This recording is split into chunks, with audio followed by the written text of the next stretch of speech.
दोस्तों, कल्पना करो कि तुम दिन भर की थकान के बाद लेटे हो, आंखें बंद हैं और बिना किसी एक्स्ट्रा भागदौड़ या रात रात भर जागने के तुम्हारे पास पैसे खुद ब खुद आने लगते हैं। सपने अपने आप पूरे होने लगते हैं, जैसे तुमने कोई आसान चाल चल दी हो। अगर तुम भी उन कामचोर टाइप लोगों में से हो जो सोचते हो यार मेहनत तो मैं करता हूं पर रिजल्ट कहां से आए, या पैसे की तंगी में हर रात सोचते हो कि कल कैसे निकलेगा, तो घबराना मत। बस अभी एक शांत जगह ढूंढ लो और मेरी हर बात पर पूरा ध्यान दो, क्योंकि ये वीडियो खत्म होने तक तुम्हें लगेगा कि बस यही तो वह राज था जिसे मैं ढूंढ रहा था, और वीडियो खत्म होते ही तुम्हें महसूस होने लगेगा कि अब बदलाव शुरू हो चुका है।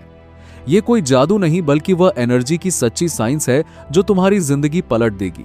अगर अभी तक चैनल को सब्सक्राइब नहीं किया तो अभी कर लो और कमेंट में लिख दो मैं तैयार हूं यूनिवर्स, ताकि तुम्हारा सिग्नल चला जाए कि अब तुम सच में बदलने वाले हो। क्या तुमने कभी गौर किया है कि इस दुनिया में मुट्ठी भर लोग ही क्यों इतनी बड़ी कामयाबी हासिल कर लेते हैं, जबकि बाकी ज्यादातर बस संघर्ष करते रह जाते हैं? असली अंतर किस्मत या सिर्फ मेहनत का नहीं है, अंतर है उस मानसिक स्थिति का जो दिन खत्म होने पर तुम्हारे अंदर बनती है। वह पल जब तुम सोने जा रहे होते हो, वह सिर्फ आराम का वक्त नहीं बल्कि ब्रह्मांड के सबसे बड़े खजाने को खोलने का मौका है। आज जो बात मैं तुम्हें बता रहा हूं वह तुम्हारी पूरी जिंदगी का सबसे बड़ा मोड़ साबित हो सकती है। यह कोई सस्ता जोश नहीं बल्कि वह प्राचीन ज्ञान है जो हमारे वेदों और उपनिषदों में गहराई से सुरक्षित रखा गया था ताकि यह गलत हाथों में न पहुंचे। सोचो उस इंसान के बारे में जिसने सब कुछ दांव पर लगा दिया, दिन रात एक कर दिया, पसीना बहाया, लेकिन आखिर में सिर्फ हार हाथ लगी। वह बिस्तर पर लेटता है, छत को घूरता रहता है और सोचता है आखिर कमी कहां रह गई। आंखों में आंसू आ जाते हैं पर परिवार के सामने मजबूत बनना पड़ता है। अंदर से वह पूरी तरह टूट चुका होता है। उसे लगता है जैसे सारी ताकतें उसके खिलाफ हो गई हैं। तो जान लो यह बात ठीक उन्हीं लोगों के लिए है जो इस दर्द को अपनी सबसे बड़ी ताकत में बदलना चाहते हैं। हम जिसे आजकल स्लीप प्रोग्रामिंग कहते हैं, प्राचीन काल में इसे योग निद्रा या स्वप्न साधना कहा जाता था। यही वह छुपा राज है जिसका इस्तेमाल थॉमस एडिसन जैसी हस्तियों ने अपनी खोजों के लिए किया और प्राचीन मिस्र के लोगों ने अपनी सभ्यता को आगे ले जाने के लिए। लेकिन आज हम इसे भूल चुके हैं। सोने से पहले फोन में सारी नेगेटिव खबरें देखते हैं और उसी मूड में सो जाते हैं। फिर शिकायत करते हैं कि अच्छी चीजें क्यों नहीं आ रही। याद रखो, सोने से पहले के वे 2 मिनट तुम्हारी पूरी जिंदगी को कंट्रोल करते हैं। अगर तुमने उन्हें अपनी मुट्ठी में कर लिया तो दुनिया की कोई ताकत तुम्हें कामयाब होने से नहीं रोक सकती। हमारे शास्त्रों में साफ लिखा है कि बाहर का पूरा ब्रह्मांड और अंदर का तुम्हारा शरीर एक ही है। सोते वक्त तुम सिर्फ आंखें बंद नहीं कर रहे होते बल्कि एक दुनिया से दूसरी दुनिया में प्रवेश कर रहे होते हो। चेतन दिमाग आराम में चला जाता है और अवचेतन मन पूरी तरह सक्रिय हो जाता है।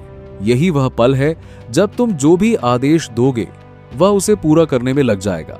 आधुनिक न्यूरोसाइंस ने साबित किया है कि जागते समय दिमाग बीटा स्टेट में रहता है जहां डर और तर्क हावी रहते हैं, लेकिन सोने से ठीक पहले जब पलकें भारी होने लगती हैं तो दिमाग अल्फा और फिर थीटा स्टेट में चला जाता है जिसे हिप्नोगॉगिक स्टेट कहा जाता है। यही वह अवस्था है जहां चेतन और अवचेतन के बीच की दीवार सबसे पतली हो जाती है। इतिहास गवाह है कि एडिसन और आइंस्टाइन जैसे लोगों ने अपनी सबसे कठिन समस्याओं का हल इसी अवस्था में पाया। हमारे ऋषियों ने तो हजारों साल पहले ही इसे समझ लिया था। मांडुक्य उपनिषद में चेतना की 4 अवस्थाओं का विस्तार से वर्णन मिलता है: जागृत, स्वप्न, सुषुप्ति और तुरीय। जो आज लोग लॉ ऑफ अट्रैक्शन कहते हैं वह असल में वेदों का संकल्प विज्ञान है। गुइव्द कहता है कि यह पूरा ब्रह्मांड स्पंदन से बना है और तुम्हारा हर विचार भी एक स्पंदन है। सोने से पहले किसी एक विचार को पकड़ लो, वह सीधा ब्रह्मांडीय चेतना तक पहुंच जाता है।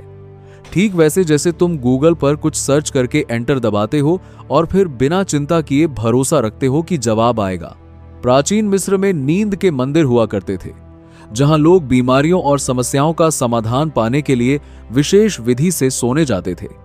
वे मानते थे कि नींद में आत्मा देवताओं से सीधा संवाद करती है। यूनानी दर्शन में भी इंक्यूबेशन की विधि थी, जहां लोग उत्तर पाने के लिए मंदिरों में विश्राम करते थे। इसका अर्थ यह है कि यह ज्ञान केवल भारत तक सीमित नहीं था, बल्कि दुनिया की हर महान सभ्यता जानती थी कि नींद सिर्फ शरीर का आराम नहीं बल्कि आत्मा का रिचार्ज स्टेशन है। लेकिन आज की भागती जिंदगी ने हमें इतना व्यस्त कर दिया है कि हम नींद को समय की बर्बादी समझने लगे हैं।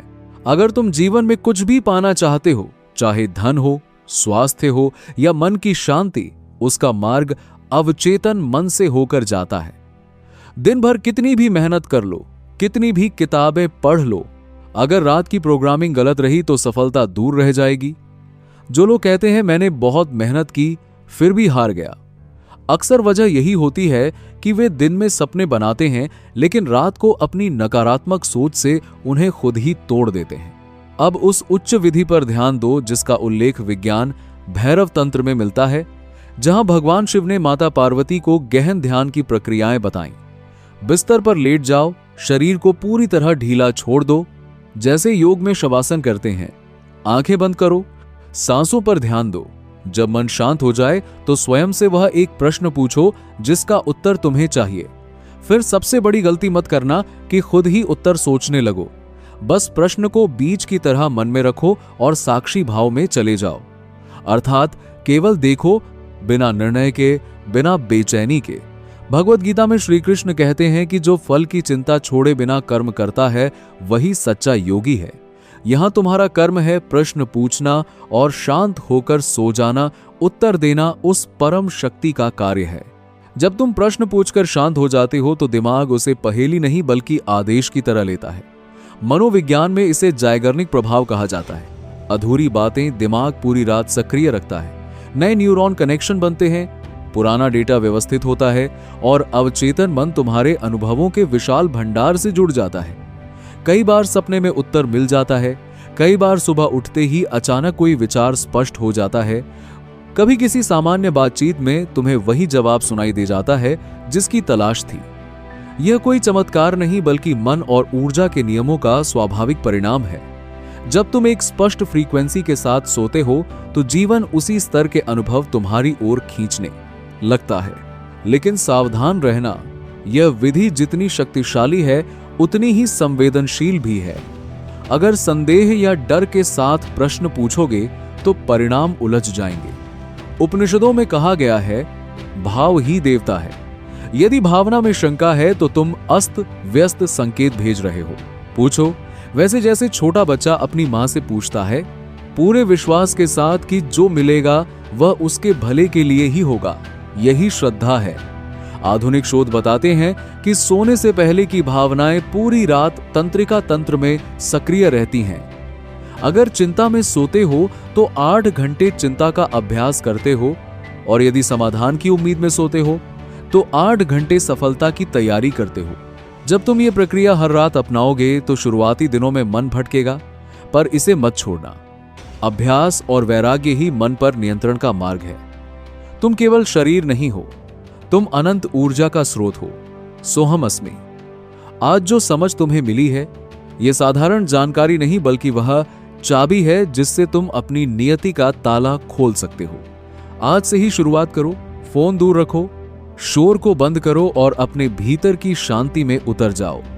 अपना वह प्रश्न मन में लाओ और उसे गहराई में छोड़ दो जहां से स्पष्टता जन्म लेती है। विश्वास रखो, तुम्हारा मस्तिष्क एक अद्भुत प्रणाली है जिसे बस सही दिशा चाहिए। सोने से पहले के ये 2 मिनट सच में तुम्हारी मंजिल बदल सकते हैं। यह केवल आदत नहीं, साधना है और इसका फल निश्चित है। जीवन के नियम स्थिर हैं। जब तुम्हारे अनुभव बदलने लगे तो लौटकर बताना, ताकि और लोगों को भी भरोसा हो कि हमारी प्राचीन विद्या में कितनी क्षमता है। याद रखो, तुम अकेले नहीं हो। वह परम शक्ति हर सांस के साथ तुम्हारे भीतर सक्रिय है। बस उसे स्थान दो, समर्पण करो और देखो कैसे तुम्हारा जीवन संघर्ष से उत्सव की ओर बढ़ने लगता है।